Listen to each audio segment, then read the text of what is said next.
Assalamualaikum warahmatullahi wabarakatuh. Selamat pagi anak-anak ibu semua.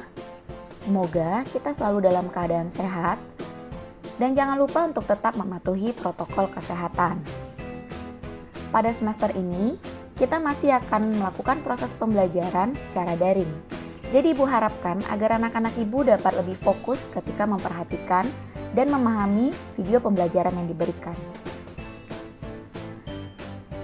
Pada kesempatan ini, kita akan membahas mengenai kesebangunan bangun datar yang akan disampaikan oleh saya, Ibu Debbie Oktazulfanisi, dan telah disusun oleh tim matematika dari SMP Negeri 5 Dumai. Kompetensi dasar pembahasan kali ini yaitu 3.6, menjelaskan dan menentukan kesebangunan dan kekongruenan antar bangun datar.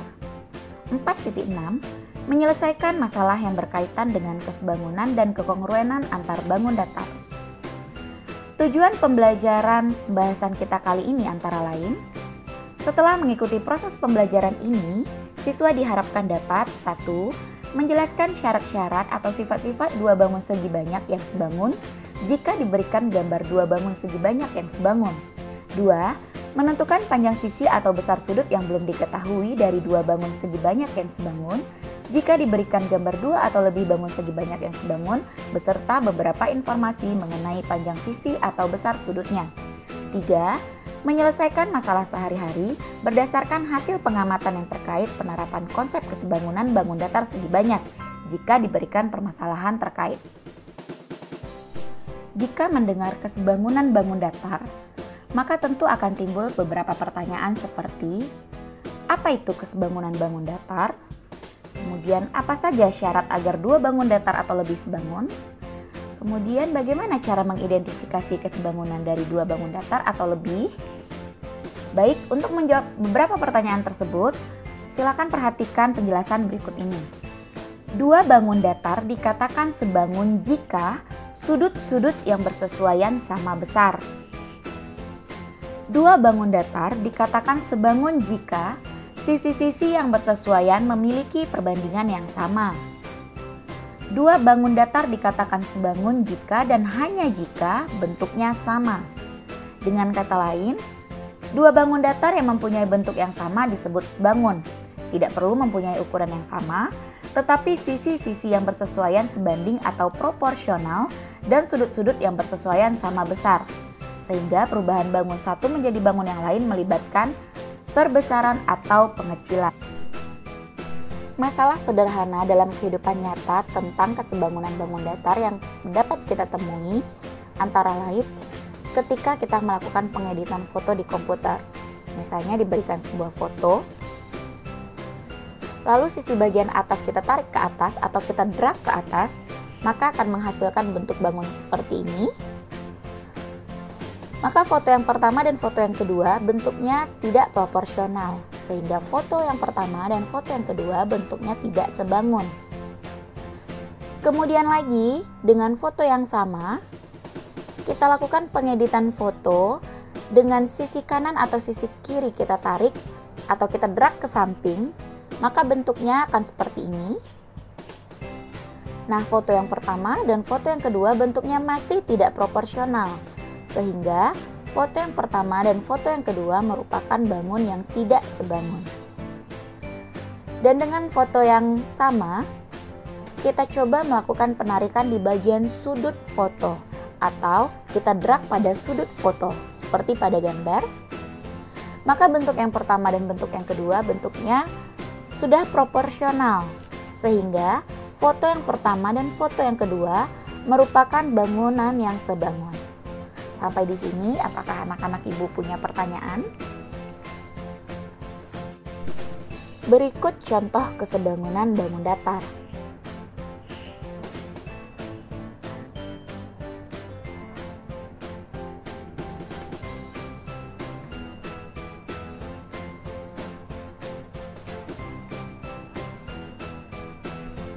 Baik, kita masuk kepada syarat dua bangun dikatakan sebangun. Perhatikan dua bangun datar yang sudah diberikan. Yang pertama adalah bangun datar persegi panjang ABCD Yang kedua adalah bangun datar persegi panjang PQRS. Syarat dua bangun dikatakan sebangun. Yang pertama, perbandingan panjang sisi yang bersesuaian senilai. Jadi kita harus membandingkan atau mencari sisi-sisi yang bersesuaian dari dua bangun datar berikut. ABCD berbanding PQRS sama dengan AB berbanding PQ. Jadi, sisi AB merupakan sisi yang bersesuaian dengan sisi PQ, sehingga dapat kita ambil perbandingannya AB berbanding PQ. Kemudian sisi BC berbanding QR. Sisi BC merupakan sisi yang bersesuaian dengan sisi QR, sehingga dapat kita ambil perbandingan BC per QR. Selanjutnya CD per RS. Jadi, sisi CD merupakan sisi yang bersesuaian dengan sisi RS, sehingga dapat kita ambil perbandingan sisi CD berbanding dengan sisi RS. Selanjutnya, sisi AD berbanding PS. Jadi, sisi AD merupakan sisi yang bersesuaian dengan sisi PS, sehingga dapat kita ambil perbandingan sisi AD per PS.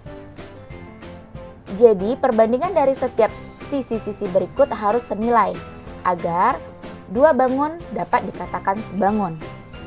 Syarat yang kedua yaitu sudut yang bersesuaian besarnya sama. Jadi kita harus mencari dua sudut yang bersesuaian dari dua bangun datar berikut. Yang pertama, sudut A bersesuaian dengan sudut P. Perhatikan gambar, sudut A merupakan sudut yang bersesuaian dengan sudut P. Selanjutnya, sudut B merupakan sudut yang bersesuaian dengan sudut Q. Kemudian, sudut C merupakan sudut yang bersesuaian dengan sudut R. Dan sudut D merupakan sudut yang bersesuaian dengan sudut S. Sehingga, sudut-sudut tersebut harus mempunyai besar yang sama agar dua bangun dapat dikatakan sebangun. Jika bangun ABCD dan PQRS memenuhi kedua syarat tersebut, maka bangun ABCD dan PQRS sebangun, dinotasikan dengan ABCD sebangun dengan PQRS. Baik, kita masuk ke dalam contoh soal kesebangunan bangun datar. Contoh soal yang pertama, diberikan dua persegi panjang ABCD dan KLMN seperti gambar berikut. Kedua persegi panjang tersebut adalah sebangun. Tentukan panjang AB dan CD. Sebelum menentukan panjang sisi AB dan sisi CD, kita tentukan dahulu panjang sisi yang sama dari setiap bangunan. Contoh, sisi AD sama dengan sisi BC. Sehingga, karena panjang sisi AD 6 cm, maka sisi BC panjangnya juga 6 cm. Begitu juga dengan sisi MN sama dengan sisi KL, sehingga karena panjang sisi MN 16 cm, maka panjang sisi KL juga 16 cm. Hal ini juga berlaku untuk sisi KN yang sama panjangnya dengan sisi LM, sehingga sisi KN panjangnya 4 cm, maka sisi LM panjangnya juga 4 cm. Langkah yang harus kita lakukan untuk menentukan panjang sisi AB dan sisi CD yaitu kita harus mencari dahulu sisi-sisi yang bersesuaian dari setiap bangun tersebut. ABCD berbanding KLMN sama dengan AB berbanding KL, sama dengan BC berbanding LM, sama dengan CD berbanding MN, sama dengan AD berbanding KN. Dari setiap sisi yang diberikan, atau sisi yang sudah kita temukan, ada beberapa dari sisinya yang sudah diketahui nilainya, sehingga langsung saja kita inputkan nilainya ke dalam perbandingan tersebut. AB berbanding 16 sama dengan 6 berbanding 4 sama dengan CD berbanding 16 sama dengan 6 berbanding 4. Untuk menentukan panjang sisi AB, kita bisa menggunakan perbandingan sisi AB itu sendiri, yaitu AB per KL. Nah, karena si KL sudah diketahui nilainya adalah 16, maka kita bisa langsung menulis AB per 16. Sama dengan, Untuk pasangan perbandingan mana yang bisa digunakan itu sebenarnya tergantung kita mau memilih yang mana. Kita bisa menggunakan BC per LM, kita bisa menggunakan CD per MN, dan kita bisa menggunakan AD per KM. Tergantung dari perbandingan sisi mana yang paling banyak diketahui nilainya. Contohnya seperti BC per LM, kita sudah mengetahui nilai BC dan kita sudah mengetahui nilai LM. Jadi langsung saja kita menggunakan perbandingan sisi BC per LM, yaitu 6 per 4. Untuk langkah selanjutnya, langsung saja kita lakukan perkalian silang, yaitu kita dapatkan 4AB sama dengan 96, AB sama dengan 96 per 4, maka kita dapatkan AB sama dengan 24 cm. Langsung saja kita tulis di sini 24 cm. Nah, kemudian bagaimana dengan panjang sisi CD? Karena ini merupakan bangun datar persegi panjang, kita sudah tahu bahwa panjang sisi AB nilainya akan sama dengan panjang sisi CD. Jadi, langsung saja kita tulis di sini CD sama dengan AB sama dengan 24 cm. Langsung saja kita masuk ke contoh soal yang kedua. Perhatikan dua trapesium sebangun berikut. Panjang BC sama dengan CD sama dengan 8 cm. Panjang AB sama dengan 14 cm. Dan panjang PQ sama dengan 7 cm. Tentukan panjang AD, PS, QR, dan RS. Nah, pada gambar sudah dapat kita lihat bahwa diketahui sudut D di sini 120 derajat dan besar sudut P di sini adalah 60 derajat. Untuk panjang sisi pada soal, langsung saja kita input ke dalam gambar. Nah, perhatikan. Kita langsung membuat perbandingan untuk dua bangun tersebut. Trapesium ABCD berbanding PQRS sama dengan AB per PQ, BC per QR, CD per RS, dan AD per PS. Jadi kita dapatkan bahwa perbandingan untuk sisi-sisi yang bersesuaiannya yaitu ABCD per PQRS sama dengan AB per PQ sama dengan BC per QR sama dengan CD per RS sama dengan AD per PS. Nah, untuk nilai yang sudah diketahui bisa langsung saja kita inputkan ke dalam persamaan. 14 per 7 sama dengan 8 per QR sama dengan 8 per RS sama dengan AD per PS. Untuk sisi pertama yang akan kita cari terlebih dahulu yaitu panjang sisi AD. Nah, perhatikan gambar. Panjang sisi AD ini bisa kita cari dengan menggunakan rumus Pythagoras. Sebelumnya, mari kita membagi trapesium ini menjadi dua bangunan, yaitu bangunan yang pertama segitiga dan bangunan yang selanjutnya adalah persegi. Untuk menggunakan rumus Pythagoras, kita memerlukan tinggi dari segitiganya dan sisi alas dari segitiganya. Jadi langsung saja kita tulis di sini. Oke, baik. Langsung kita masuk ke panjang sisi AD sama dengan akar dari tinggi segitiga kuadrat ditambah alas segitiga kuadrat. Kita tulis di sini 8 kuadrat ditambah 6 kuadrat. Kemudian AD sama dengan akar dari 48 ditambah 36. AD sama dengan akar 100. Dan AD kita dapatkan nilainya adalah 10 cm. Langsung saja kita tulis pada gambar 10 cm. Untuk panjang sisi selanjutnya kita akan mencari panjang sisi PS. Perhatikan gambar. Panjang sisi PS.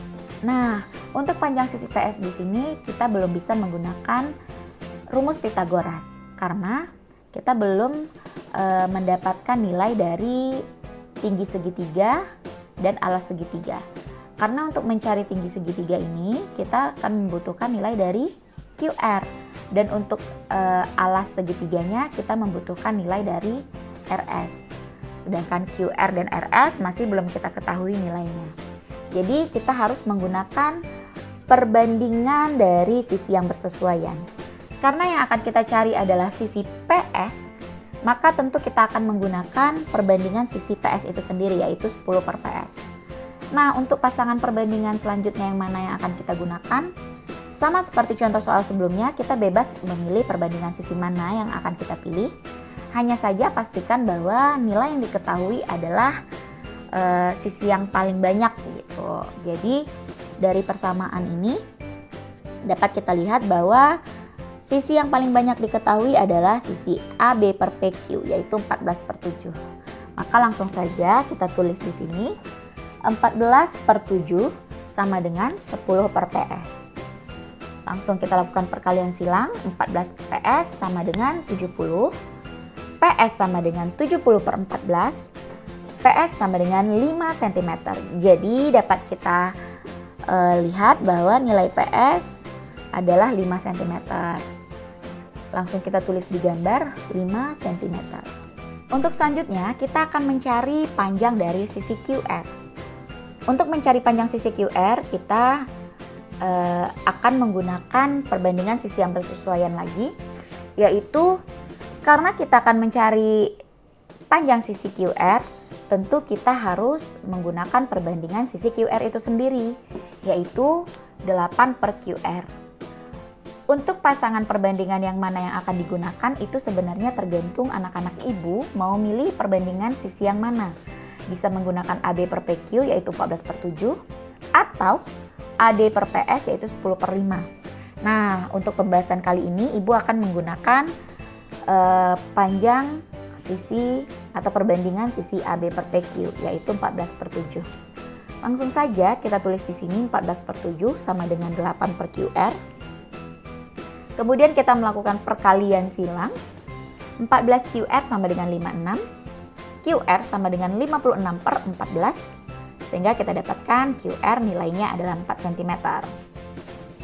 Langsung kita tulis di gambar, panjang QR adalah 4 cm.